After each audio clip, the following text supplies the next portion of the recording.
Hello friends, कैसे हैं आप लोग। आशा है कि अच्छे होंगे। तो आपके सामने आज एक हरिशंकर परसाई जी का एक और लिखा हुआ एक नया लेख, व्यंग की व्याप्ति। परसाई जी ने लेख का परिचय देते हुए लिखा है कि सन 1947 में जब मैंने लिखना शुरू किया तो भारत स्वाधीन हुआ ही था। चारों तरफ स्वाधीनता संग्राम में जेल गए हुए सुनामध्य प्रातः स्मरणीय तपोपूत आदि बिखरे थे। हर सड़क पर किसी तपोपूत के दर्शन हो जाते थे। किसी गली में पेशाब करने बैठते डर लगता था कि कहीं कोई प्रातः स्मरणीय न निकल पड़े। यह भावुकता, श्रद्धा, पूजा का दौर था। मैं सच्चे दिल से इन पर श्रद्धा करता था। ये त्याग की राजनीति वाले लोग थे। बाद में सत्ता राजनीति की छीन झपट में इनकी क्या शर्मनाक गति हुई, इसका लेखा जोखा मेरे अब तक के लेखन में है। जाने पहचाने लोग, पृष्ठ 7। परसाई लोक का व्यंग लेख तपोपूत, प्रातः स्मरणी और सुनामध्यनों का शर्मनाक स्थिति एक पहुंचने का लेखा जोखा है। यह स्वातंत्र्योत्तर भारत का लेखा जोखा है। परसाई का लेखन मुक्तिबोध तथा स्वातंत्र्योत्तर भारत के अन्य सार्थक रचनाकारों के साहित्य की तरह इतिहासविद है। परसाई वर्तमानता के रचनाकार हैं। उनके अनुसार शाश्वत लिखने वाले तुरंत मृत्यु को प्राप्त होते हैं। अपना लिखा जो रोज मरता देखते हैं वही अमर होते हैं। जो अपने युग के प्रति ईमानदार नहीं है वह अनंत काल के प्रति क्या ईमानदार होगा। परसाई ने वर्तमान समस्या को ही अपने लेखन का आधार बनाया है। उसका कारण है जो हमारे सामने घटित हो रहा है वही हमें सबसे ज़्यादा प्रभावित करता है। भूत और भविष्य को वर्तमान में ही जोड़ता है।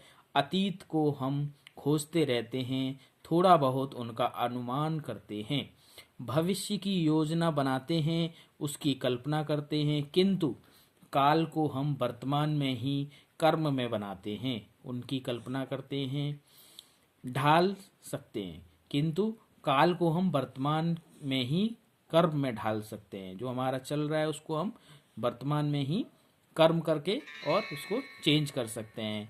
इस समय हमारे आसपास या देश दुनिया में जो घटना चक्र चल रहा है वह सिर्फ हमारे वर्तमान को ही नहीं, हमारे भविष्य को रूप दे रहा है। हेलो गाइस, अगर आपको ये वीडियो अच्छा लग रहा हो तो प्लीज़ लाइक एंड सब्सक्राइब करें और इसको कंटिन्यू देखें।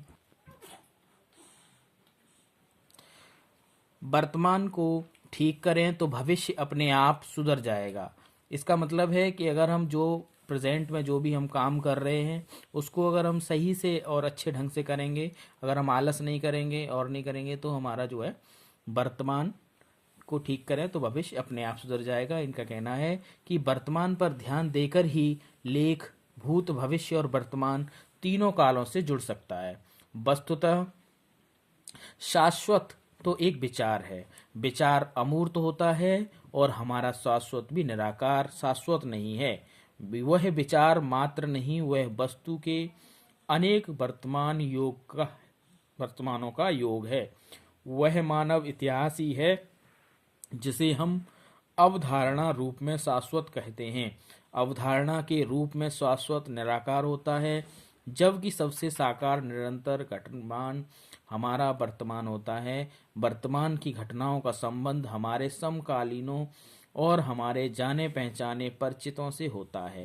प्रेम और घृणा आदि मनोविकारों के आश्रय हमारे परिचित और जाने पहचाने लोग होते हैं। इसलिए हमारा अपना देश काल उसकी घटनाएं रचनाओं के लिए स्वाभाविक और सर्वाधिक उर्वर क्षेत्र होता है। इस प्रसंग में सर्वाधिक विश्वसनीय उदाहरण प्रेमचंद्र का है। प्रेमचंद्र हिंदी उर्दू के सर्वाधिक राष्ट्रीय एवं अंतर्राष्ट्रीय ख्याति के कथाकार हैं।